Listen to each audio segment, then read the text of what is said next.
Ancora, il regno dei cieli è simile a una rete gettata nel mare, che raccoglie ogni genere di pesci. Questo è un paragone estremamente interessante. Quando è piena, i pescatori la tirano a riva, si mettono a sedere, raccolgono i pesci buoni nei canestri e buttano via i cattivi. Saprà, questo neutro plurale greco, indicherebbe di per sé le cose inutilizzabili, ciò che è marcio.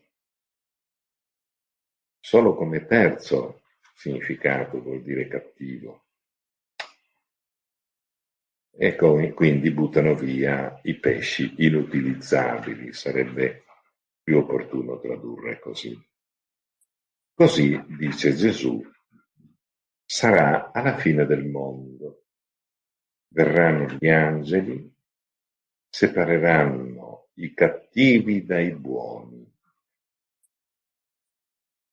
e li getteranno nella fornace ardente, dove sarà pianto e stridore di denti. Grazie. Se voi avete un pochettino di naso, alla linea 113 dovreste trovare un errore di traduzione. Sì? Il testo greco della linea 114 parla di, questo è un genitivo plurale, ton dikaion. Dikaios in greco non vuol dire buono, vuol dire giusto. Ci si chiede perché i nostri neotestamentalisti abbiano tradotto buoni, probabilmente condizionati dall'antitesi con cattivi. Ma il testo greco non ha questa antitesi esatta, perché poneros in greco vuol dire proprio cattivo, ma dikaios vuol dire giusto, non buono. Ora, vediamo di fare una piccola considerazione. Perché Gesù dice che entreranno nel regno dei cieli i giusti? E quando noi parliamo di giusti, in genere pensiamo a coloro che osservano in maniera corretta la legge. Quando siamo nel cristianesimo, questo pensiero è meglio lasciarlo da parte. Proviamo ad osservare il perché. Nella lettera ai Romani Paolo scrive: io infatti non mi vergogno del Vangelo, perché è potenza di Dio per la salvezza di chiunque crede, del giudeo prima come del greco. In esso, Vangelo, infatti, si rivela la giustizia di Dio da fede a fede. Come sta scritto, il giusto per fede vivrà. Guardate il testo greco, ode dikaios,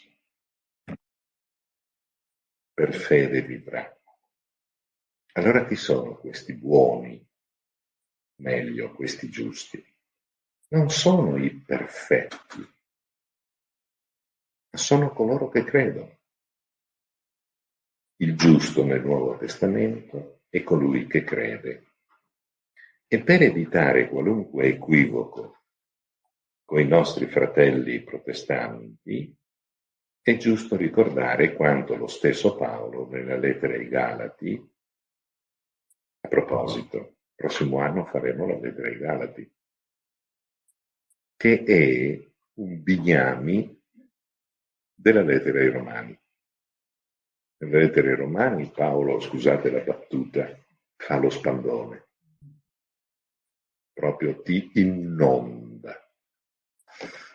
Mentre invece la sua dottrina, proposta in maniera ordinata e sintetica, la trovate nei capitoli terzo, quarto, eccetera, della lettera ai Galati, perché il primo e il secondo sono due capitoli dedicati a una specie di autobiografia. È interessante leggere le lettere ai Galati perché in poco abbiamo tutto. Per non cadere nell'equivoco dell'espressione che lui scrive nella lettera ai Romani, al capitolo 3, versetto 28, dice: noi sappiamo che l'uomo è giustificato dalla fede, non dalle opere della legge, o a prescindere dalle opere della legge. Un'espressione scritta così e isolata dal suo contesto è un'espressione che ha portato Martin Lutero, il quale povero era ossessionato dal problema della salvezza, dice: meno male, che allora basta che io creda, il Padre Eterno mi salva. Non entriamo dentro alle questioni personali di Lutero, però teniamo presente che questo modo di ragionare sui testi biblici non è il massimo della teologia biblica e neanche dell'esegesi, perché per capire una verità biblica bisogna prendere e mettere in riga tutti i testi che parlano dello stesso argomento e l'insieme che ti dà il concetto esatto. Ora, per quanto riguarda la fede, proprio nella lettera ai Galati Paolo ha una pennellata velocissima e felice,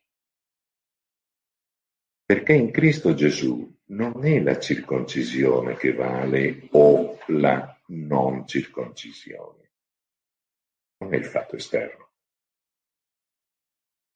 ma la fede che si rende operosa per mezzo della carità. Se l'hai capita, bene, se non l'hai capita, peggio per te.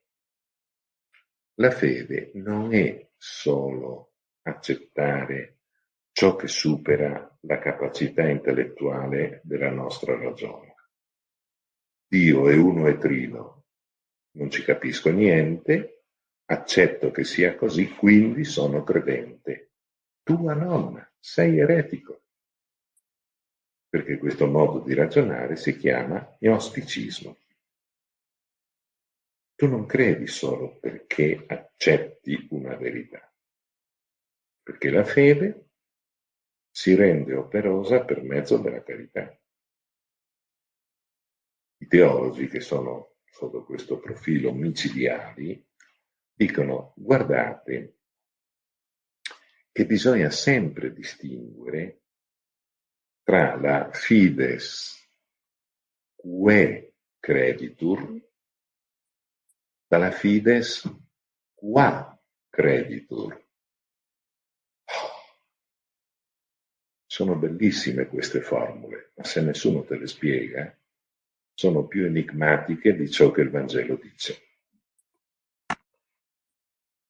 La traduzione che facilita la comprensione sarebbe questa: la fede è l'insieme di quelle verità che ci trascendono. Fides quae creditur, la fede che viene creduta. Fides quae creditur. L'altra invece, fides qua creditur, è la fede per mezzo della quale noi siamo legati a Lui e scommettiamo la nostra vita come l'ha scommessa Gesù Cristo. Il Vangelo sottolinea di più questo secondo aspetto. Certamente include anche il primo, ma il primo da solo non salva. Non chi dice Signore, Signore entrerà nel regno dei cieli,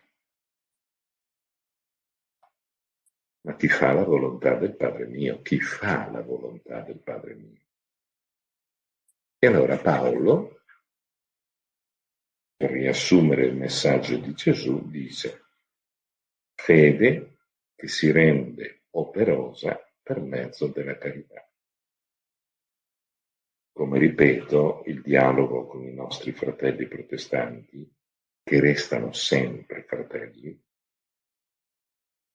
qualche volta non è facile, né per loro né per noi, perché quando si tocca questo punto, tocchiamo qualche cosa che è delicatissimo, perché giustamente dicono, ma se Paolo nega la validità delle opere della legge, vuol dire che non sono le opere che salvano. Giusto? Che noi diciamo la stessa cosa. Mica perché uno ti dà un bacio necessariamente è innamorato di te. Non è l'opera che ti dice esattamente ciò che c'è dentro. Però, d'altra parte, se uno è innamorato della propria donna o del proprio uomo e non gli sgancia ogni tanto un bacio, beh, è un somaro. È ovvio. Però bisogna sempre stare attenti a questa finezza. Non è il fatto esterno in sé, perché anche Giuda ha baciato Gesù. Quindi non è il bacio che ti dice ciò che c'è dentro, ma è ciò che c'è dentro che dà significato al bacio. Mi spiego? È un esempio banale? Sì, è banale, ma guardate che non è facile da capire. Non è facile da capire. Il fatto esterno ci deve essere, ma prende significato da ciò che tu vivi interiormente. Cosa viveva Giuda interiormente? I 30 denari. E ha baciato per questo. Chiaro? Maria Maddalena invece, quando si accorge che quel tizio lì non è il giardiniere, ma è Gesù risorto, fa un gesto bellissimo. Gli salta addosso come un gatto. Aptomai, andate a studiare l'uso di questo verbo nel greco ellenistico. E Gesù non glielo proibisce, è bellissimo. La sfumatura che il Nuovo Testamento ha è meravigliosa. Gesù non dice non farlo, non continuare ad abbracciarmi baciandomi, non dice non farlo, dice non continuare, perché dobbiamo fare qualcos'altro. Due atteggiamenti che hanno la manifestazione identica, ma il mondo interiore addirittura agli opposti. È l'azione in sé che non ha valore, perché l'azione prende valore da ciò che tu hai dentro di te. Giuda da una parte, Maria Maddalena dall'altra. Rifletteteci un poco e vi diventerà chiarissimo. Andiamo avanti. Gesù ha adoperato solo queste immagini per parlare del paradiso? No, proprio no. Linea 128. Davanti a lui verranno radunati tutti i popoli.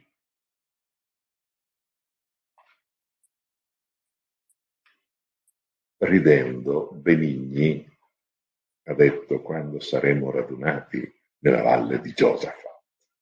Cinesi di qua, italiani di là, Craxi non in mezzo, né di Dio di qua o di là. Vi ricordate? Lasciamo Benigni con le sue risate e torniamo a noi. Davanti a lui verranno radunati tutti i popoli, cristiani e non cristiani. Allora, egli separerà gli uni dagli altri come il pastore separa le pecore dalle capre.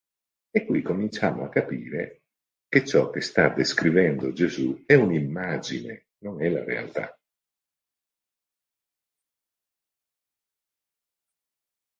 E porrà le pecore alla sua destra e le capre alla sinistra. Quella volta non esistevano i partiti politici, quindi scordatevi di poter applicare questa espressione all'oggi. Allora il re dirà a quelli che saranno alla sua destra: venite benedetti del Padre mio, ricevete in eredità il regno preparato per voi fin dalla creazione del mondo.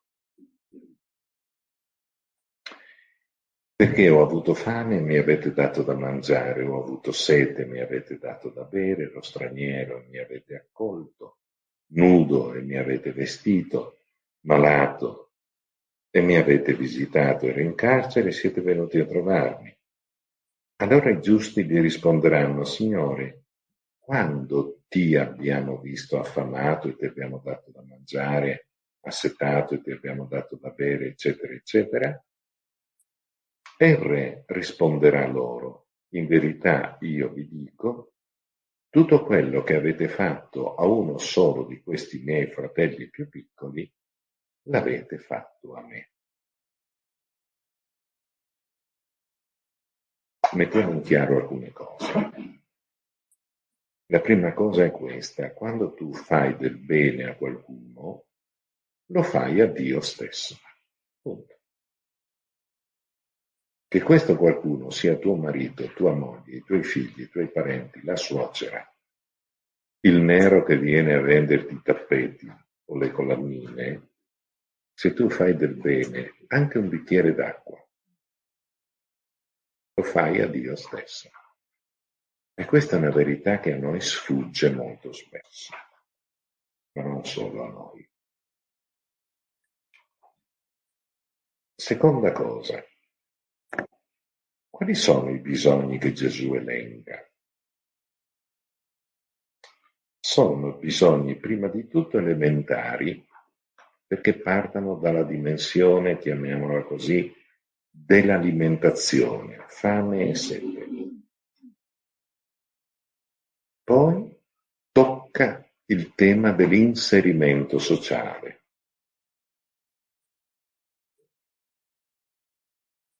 Accogliere lo straniero, naturalmente per quello che si può, e se non si può, non si può. Inutile che stiamo a dire che in una 500 possiamo stare in 20, ma neanche per scherzo. Già 4 si sta stretti. 5 poi, anche se omologata per 5, non ci stiamo. Occorre che ci siano solo 5 donne magre. Allora sì, ma 5 Don Renato in una 500. Non ci stiamo. Comunque, il problema è far sì che l'individuo venga inserito in un tessuto sociale. In questo momento sto pensando a chi ha pagato i suoi conti con la giustizia, esce di prigione e viene totalmente rifiutato da tutti. Qui c'è qualcosa che non funziona. Ha pagato? Sì, ha pagato. E allora basta? No, c'è il pregiudizio. Ecco, il cristiano è capace di andare al di là del pregiudizio e di dire: ti do una seconda occasione, se la meriti bene, se non la meriti, sei tu che decidi su te stesso.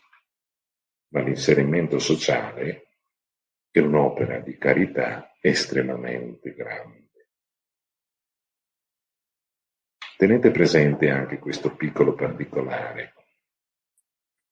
Il vestito in Oriente è dignità e segno di libertà. Non è solo coprirsi perché sia freddo. In Oriente lo schiavo va via col perizoma. L'uomo libero invece ha la tunica. Quindi voi potevate vedere subito chi era uomo libero e chi era schiavo. Il vestito dunque non è solo funzionale a un bisogno del corpo, ha anche una funzionalità sociale. E quando è scritto nel Vangelo di vestire colui che è nudo, significa dare la libertà alle persone. Non significa solo dire tu hai freddo, beh, ti do il cappotto. Perché se tu hai freddo e ti do il cappotto, è giusto, ma è di una banalità esasperante. Invece no. Tu ti preoccupi che l'altro nella società abbia la dignità di essere persona libera. Noi cristiani molto spesso lo dimentichiamo, per cui diciamo non sono affari miei, no? Purtroppo, se vuoi essere cristiano, questi sono affari tuoi. Allora dobbiamo fare la rivoluzione. No. Gandhi ci ha insegnato che si può essere rivoluzionari senza uccidere nessuno. Il cristiano ha la porta stretta, Gesù lo ha detto. Chiunque è capace di camminare su un'autostrada ed entrare per la porta grande. Il cristiano no. Andiamo avanti, terza cosa, la solidarietà con il malato e con il carcerato. Portare a queste persone quel mondo che loro non possono raggiungere perché vincolati dalla malattia o dalle sbarre. Se voi notate, Gesù ha una specie di progressione, l'elemento essenziale per la vita,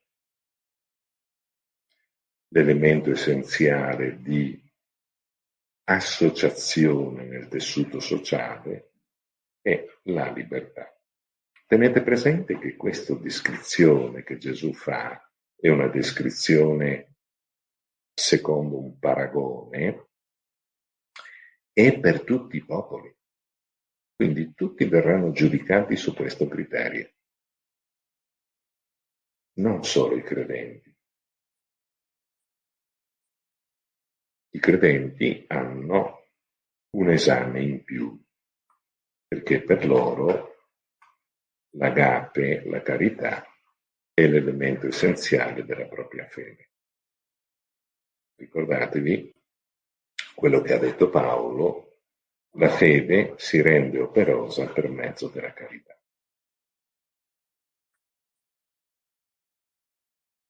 C'è una terza immagine, questa ci porterà via un po' più di tempo. Il regno dei cieli è simile a un re che fece una festa di nozze per suo figlio. Sapevo io che era la terza immagine, ma alla linea 127 trovate B, Matteo 25, 32. No? Alla linea 146 tornate a trovare B, ma è C, ovvio. Queste sono le stupidate che capitano quando fate gli schemi di notte. Il regno dei cieli è simile a un re che fece una festa di nozze per suo figlio. Egli mandò i suoi servi a chiamare gli invitati alle nozze, ma questi non volevano venire. Tenete presente sempre l'inizio, il regno dei cieli è simile, quindi questa è un'immagine. Però in questa immagine noi scopriamo un dato importante. Questi invitati non ricevono il cartoncino e basta, ricevono la visita dei servi del padrone per invitarli a nozze. Molto finemente Gesù sottintende i profeti, che non sono solo Isaia, Geremia, Ezechiele, Daniele, ma sono anche i grandi uomini di oggi. Ma questi invitati non volevano venire. L'allusione chiaramente agli ebrei. Mandò di nuovo altri servi con quest'ordine: dite agli invitati, ecco, ho preparato il mio pranzo, i miei buoi e gli animali ingrassati sono già uccisi e tutto è pronto, venite alle nozze. Ma quelli non se ne curarono e andarono chi al proprio campo, chi ai propri affari. Altri poi presero i suoi servi, li insultarono e li uccisero. Interessante. Ma se notate, qui Gesù è di una ironia micidiale. Questi invitati a che cosa sono legati? L'aggettivo proprio è indicativo. Proprio campo, propri affari. Cioè questi invitati sono egoisti. Poi addirittura c'è l'eccesso, c'è l'insulto a questi servi che non hanno nessuna colpa. Messaggero non porta pena. Vengono insultati e vengono uccisi. Allora il re si indignò, mandò le sue truppe, fece uccidere quegli assassini e diede alle fiamme la loro città. Modo molto elegante, sottile, di profetizzare la fine di Gerusalemme. Allora il re si indignò, mandò le sue truppe, fece uccidere quegli assassini e diede alle fiamme la loro città. Poi disse ai suoi servi: la festa di nozze è pronta, ma gli invitati non ne erano degni. Andate ora ai crocicchi delle strade e tutti quelli che troverete chiamateli alle nozze. Chi si trova ai crocicchi delle strade? Due tipi di persone. Se riuscite a trovare il libro di Joachim Jeremias, Gerusalemme ai tempi di Gesù, è stato tradotto in italiano dal tedesco. Se lo trovate, comperatelo. Temo che possa essere esaurito, ma se lo trovate, comperatelo. E lì voi avete la pennellata di che cos'era la vita quotidiana nella Palestina della prima metà del primo secolo. Nei crocicchi si trovano due tipi di persone: i briganti e le prostitute. È chiaro? E Gesù dice: andate ora nei crocicchi delle strade e tutti quelli che troverete chiamateli alle nozze. E noi diciamo: ma ha dato di matto sto qua. Se vi ricordate, c'è stata un'occasione in cui Gesù ha detto con chiarezza: se la vostra giustizia non è superiore a quelle degli scribi e dei farisei, due tipi di persone vi precederanno nel regno dei cieli: prostitute e pubblicani, che erano ladri. 2000 anni dopo, le parole di Gesù suscitano ancora un po' di problemi.